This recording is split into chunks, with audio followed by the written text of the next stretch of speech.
KJ, you're in Atlanta right now. I do wonder, does Jordan Pickford really look forward to playing against Lionel Messi? Just because he could say, yeah, I played against a great one, the GOAT. Or deep down, is he not going to sleep very well tonight? Is my question. Apparently, they're a good side. I think you said it about 5 times there. I'm sure he'll probably sleep well. I think the biggest thing I'm wondering here with all of us thinking about this is, who are the favorites going in? And there's been a lot of talk about Argentina being a good side. And there's some of them people talking about the fact that they've got some flaws in this World Cup. But I just think because of the Messi factor and because of the fact that they've done this before and the mental toughness that they have, two of the things that this team haven't done for England, they've not done it before, and I'm not sure if they do have that mental toughness until they show it, just makes this team and the mystique of them still being that favorites. Now, we might be sitting here talking tomorrow going, an end of an era, and I can see a pathway to that, and I'm sure all of us could. They just keep defying the odds, though, and I think as they continue to do that as champions, they've earned the right to have that, the ability to give them that kind of way of going forward. Yeah, they have the right to say, okay, you don't play that well. I think they've earned the right to give them a pass on some of that until we see otherwise. Yeah, that's a valid point, Wheels, isn't it? How neither team's played great football so far, but they've found a way, resilience, call it what you want. But Argentina are the world champions. They've earned the right to do that. Who has impressed you the most or the least entering this one? Yeah, I don't think either have been as bad as advertised. I think that both have been good enough, and that's all you need to do. And B, as the tournament rolls on, but I think that both sides have shown something. As for England's concerned, the most wildest statistic is that England are in a World Cup semifinal and not one player from the Premier League has scored a goal at this World Cup.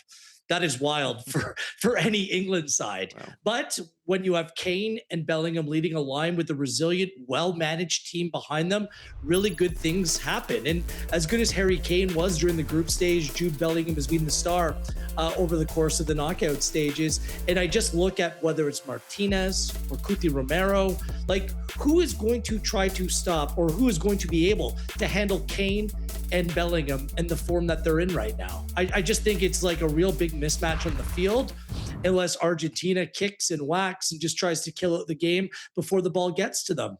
I think that England have shown in this tournament that they're very comfortable with not having the ball. And quite frankly, I think this might be the perfect matchup for Thomas Tuchel. He wants a team that will challenge them a little bit more head on. They can go toe to toe. They can play a little bit more on the counterattack. I think that suits England down to a T. So I think I've actually been more pleasantly surprised by the way that England performed over this World Cup because they played so many games that England teams in past years with potentially even bigger stars in the side would have folded like a cheap suit. This team doesn't do that. I don't think that that's the way that they're built.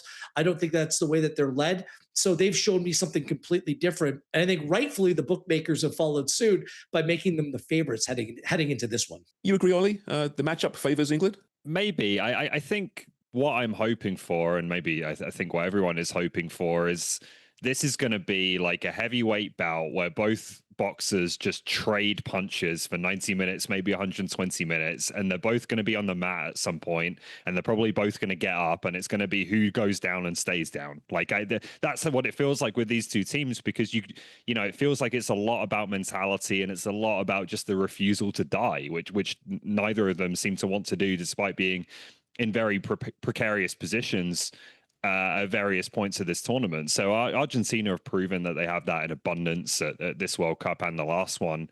For England, like Will says, I think it's a newer thing, but it's clearly there. The way they came through Azteca, and even the way they came through the Norway game, where, to be honest, I thought their manager made a bit of a mess of it in the second half. And that, like he rightly said, was all about mentality more than it was a really polished performance. So maybe it goes completely the opposite direction and it's a much more tactical and kind of low-key battle, as these games sometimes can. But I think the game a lot of people will be expecting and, like I said, hoping for is one where, you know, this is a lot more about who can dig deeper, who can be the last team standing, maybe it is, than what you saw today between France and Spain. 0-2 was, of course, the Beckham penalty to win. 98 was the Beckham red card. 86, we all know happened that year. It's such an emotional match, this one, KJ. Now, listen, it might surprise the viewers out there, but there is some England love on this show today. are you able to remove the broadcaster journalist's hat for 90 minutes and try and enjoy this one? Or is it impossible to enjoy? Because I'm not going to enjoy it. I know that much. No, by the way, you won't believe this, and it's the God's honest truth. I boarded the plane today and it was gate 86. I had a smile on my face, and there was lots, and there was not any England supporters. It was all full of Argentina supporters. So I thought that was quite ironic. Not really. I don't think you can enjoy it that way. I mean, look, I find myself at this point as an analyst looking at these two teams going into this game, going, are they capable of winning a World Cup? This is a World Cup semifinal. So what have they done so far to guarantee that we're thinking about, yeah, they could make the move to becoming a World Cup winner? And I think that's why some people are talking up England and maybe why they're more favorites, because I think they have looked more impressive in this World Cup at certain aspects. And I think man for man, maybe you could say they've got a little bit more talent, but Argentina is still the favorites for me, going back to my original point. So because of the ability to find the way to win games, they remind me a little bit of 1990. And I'm bringing that up, James, because that's when we really were fans. And Argentina were the holders in 1990. And they had a superstar number 10 who wasn't as good as he was 4 years earlier, but found ways to continue to grind through games and really found, like, they shocked Brazil. They should never have won that game. They got through on penalties. Then they shocked Italy. And they've done 3 games here where people go, oh, they've shown signs again. And in the end, they never looked like winning a World Cup because they didn't show me enough during that game on the build up to that final that, like, I knew they were never going to win that final. So tomorrow isn't just for me about Argentina getting through that game no matter what. It's about, are you going to find a level that says to me that you can win a World Cup final? Because if you get through that game tomorrow and England don't show up, but you beat them, I think they could get trounced by Spain. Like that, they could get smashed if they play the way that they have been playing in this World Cup. So for me, it could be a dirty game. It could be a difficult game, but it's about is Argentina going to find a level that is worthy of what they are going to be going into a World Cup final if they get through it? And I guess we'll find out tomorrow. I do wonder stylistically what kind of game we're going to have, because you ticked on all the boxes, James, just in terms of the emotion in this match. I think anywhere but Atlanta, I think that this game would be a lot more hostile than the game that we're going to see. What we're going to see tomorrow. KJ's been in Atlanta for Canada games. There's a lot of Argentina fans that come out that are part of Messi FC, the Messi army. So it's not going to be the atmosphere that you saw from the Argentina support in Qatar. Even it's going to be completely. And same goes with the England support as well. With the prices, like there's an element of it there, but perhaps it's just those who watch these countries play before. I mean, it's been 20 years since they played, that remember those hot button moments. Like it wouldn't surprise me if before the game, Simeone's taking pictures, shaking hands with Beckham. Like that's kind of football in 2026. No. Like it seems completely sacrilegious, but that wouldn't surprise me in the least, because that's where we are today. So anywhere else in the world, I think that it might be a game that gets a little bit of emotional, has the potential of becoming unraveled. I just don't get that feeling about tomorrow. I think like may the better footballing side team wins. And I think it's fitting where we all consume the English media. You guys have been part of the English media as well. Just, I think it's fitting that, like KJ, you mentioned, that England needs to go through a great Argentina number 10 to try to get back to a World Cup final. It's the ultimate opportunity to exercise your demons. Go out and slay the dragon, beat Messi. And guess what? If Messi does one over on England, like Maradona did in the past, then just wait to the acclaim that he gets and the standing and what it means for his legacy going forward. It's a big game both ways. And I think the back and forth is going to be just fascinating to watch. That's what's amazing about this game to me is that after 2022, you thought Messi had finished the collection, right? Like what else is there really for him to do? And of course, winning another World Cup here, you know, regardless of whether or not they played England, would add to his legacy even more than he's already built. But to still have something at 39 where you can say that is different, that he's never done that before. And I think beating England in a World Cup semi-final, what that would mean to Argentina and what that does for Messi, like it's amazing that at this age still there is still something that feels really significant for him to add to that legacy, as beating England and like Will said, following in the footsteps of Maradona in that regard. Well, on that, Ollie, before this tournament kicked off, I think we all agreed Messi was miles off what he was at his best. Still a really great player, but a mile off how he used to be. But through this World Cup, he's rediscovered the elixir of youth or something. And okay, he may not be 2012 Messi, perhaps, but he's a lot better than I thought he was, if that makes sense. You know, I can't put any kind of anything on his Inter Miami form. Sorry, I can't. But playing at this level against some pretty good teams, he has surprised me, which is something that I'm surprised to even acknowledge, that Lionel Messi can still surprise me. Yeah, I agree. And I thought it was a shame with the Egypt game that all the talk was about the refereeing decisions that happened and the VAR, because what Messi did in that game was extraordinary. Like if it wasn't for the controversy that preceded it, I think people would be talking about that, you know, as just another sensational moment that this guy has produced to drag his team back into that game and to keep them in the World Cup. Like it's remarkable. And I think when you see some of the players around the same age as him, some of whom were better than others. You know, Ronaldo struggled. We don't need to dwell on that. There are others that have been a bit better. Modric, I still thought, was able to have his say with Croatia. But still, whatever level you put all those different players at, clearly diminished to a certain extent from what they have been in the past. And Messi is still dragging his team through games. It's pretty remarkable to watch, to be honest. And I think it's fair to say, you know, you watch him play in MLS, and obviously he can dominate that level, but it's not the same as doing it in Europe. It's a different pace. It's much more open at times, and I think easier for him to maybe walk through games. And how would that affect him on this kind of stage? And it's not had a great deal of effect whatsoever. He's still absolutely sensational. He remains the great barometer, emphasis on the word great, because he is, about what truly is like greatness and how you're going out there and how you're going to win that game, right? And I think that's what is so brilliant about this matchup. And there's so many storylines. We could talk for 3 hours about it, is that there's two world-class players on England, and one of them has carried them through the last two games.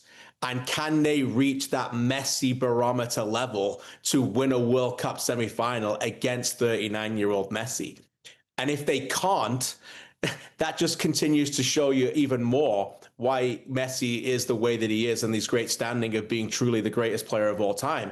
Because in the peak of their powers, two world-class stars, arguably the finest number 9 in modern day football, and a player who's playing at the best club in the world, who's carried his team through 2 knockout rounds. If they can't get through him now, when?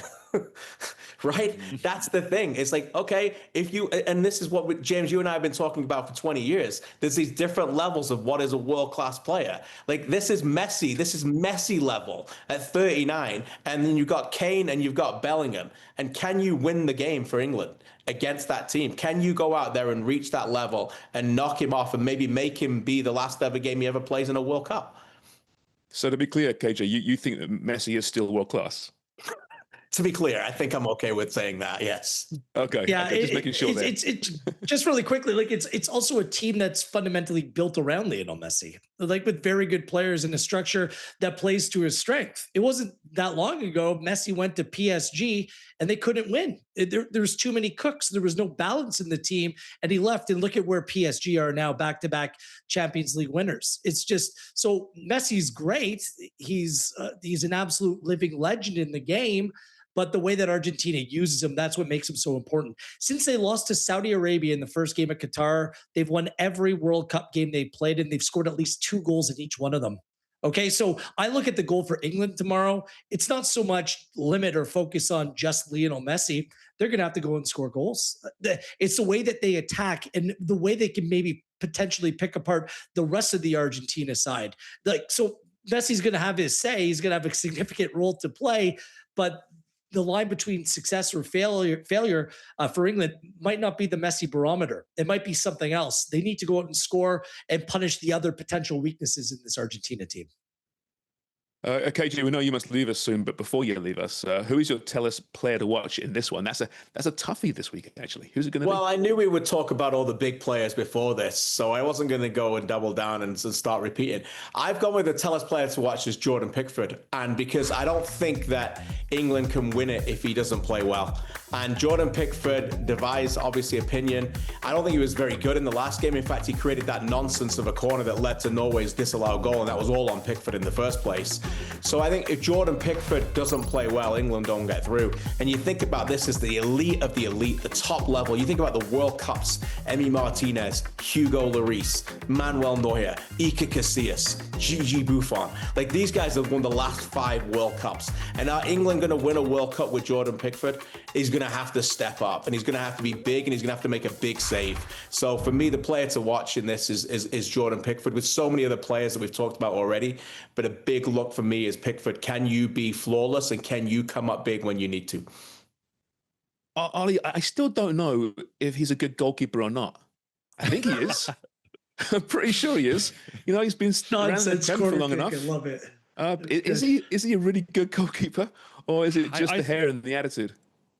Yeah, I think he's generally been quite a good goalkeeper for England, more so than maybe he's gotten credit for. But there's no doubt that in the Norway game, like the way I think he conceded the first goal, he clearly thought that ball was going across over the crossbar or wide. And when your kind of radar as a goalkeeper is off like that, I think it throws you. And like KJ mentioned it, I was wondering in that second half, like how many corners is this guy going to concede unnecessarily? And eventually you're going to get punished for one. And England were very lucky not to be. So that's a fair one for sure in terms of can he be...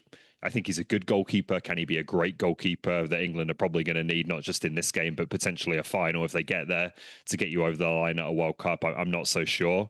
But I think overall he'll still go down as having had a pretty credible England career.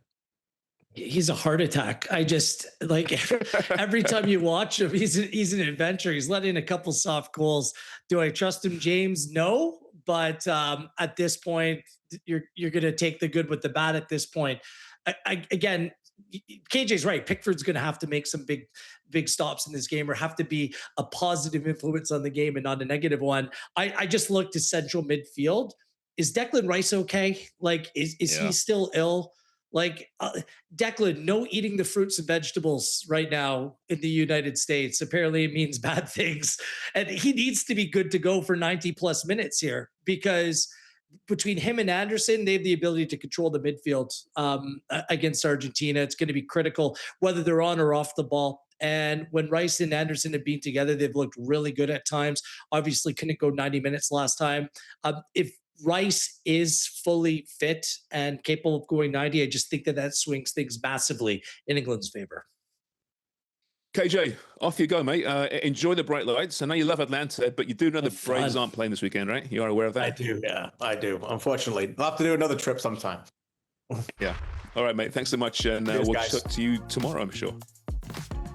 That is Christian Jack in Atlanta. So, yes, tomorrow's match, 3 p.m. Eastern, England, Argentina, followed by, of course, here on One Soccer, For the Win at 6 p.m. Eastern, to break down what I think is going to be a whole whack load of drama and theatre and, nail-biting scenarios